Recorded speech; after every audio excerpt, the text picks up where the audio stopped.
আজ আমরা অনুপাত সমানুপাতের প্রথম 4টি অঙ্ক করব সবথেকে সহজ উপায়ে।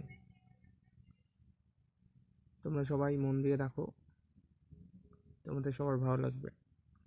প্রথম অঙ্ক দেওয়া আছে a:b 3:4 b:c 5:7 c:d 8:9 হলে a:d কত? তাহলে আমাদের a:d এর মান জানতে চেয়েছে। তাহলে a:d এর মান যখন জানতে যাবে তখন আমরা মিশ্র অনুপাতে করবো। আমরা লিখে নিই a:d। তাহলে এর ঘরে কত ছিল? 3। প্রথম সংখ্যাগুলো যে a:b এর ঘরের মান কত? 3, b এর ঘরের মান কত? 5, c এর ঘরের মান কত? 8। তাহলে এই প্রথম সংখ্যাগুলো গুণ করে ফেললাম। বা আমরা এরকমভাবে লিখতে পারি a/b গুণ b/c গুণ c/d সমান সমান 3/4 গুণ 5/7 গুণ 8/9।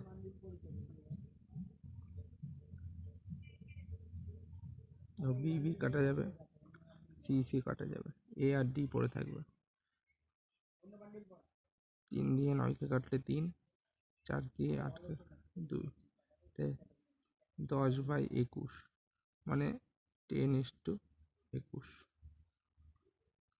এবার বি নম্বরটা একইভাবে, এটাও আমাদের a:d এর মান চাচ্ছে। a:b 2:3 দেওয়া আছে, b:c 2:4 দেওয়া আছে এবং c:d 2:5 হলে a:d এর মান কত?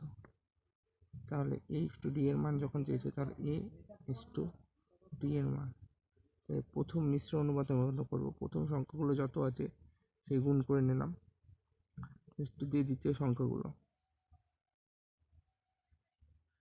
2 দিয়ে 4কে কাটতে হয় 2, 2 আর 2 কাটা গেল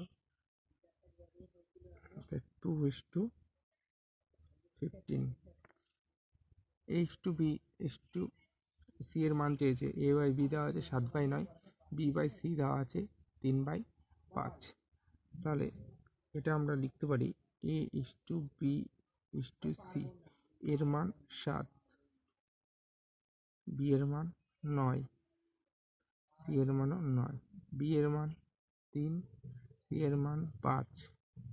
তো এটা যেহেতু b এর ঘরে 3, এর ঘরে আমরা 3 লিখব।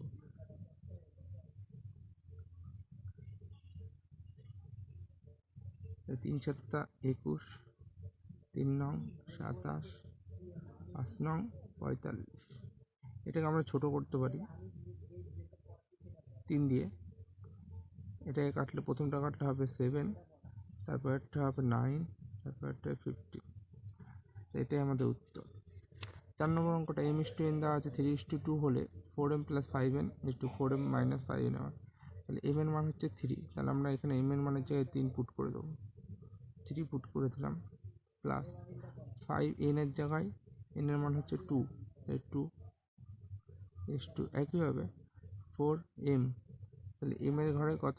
3 পুট করে দিই মাইনাস n এর ঘরে 2, তাই 3 × 4 = 12, 5 × 2 = 10, 3 × 4 = 12, 10, তাই 22:2, তাহলে 11:1।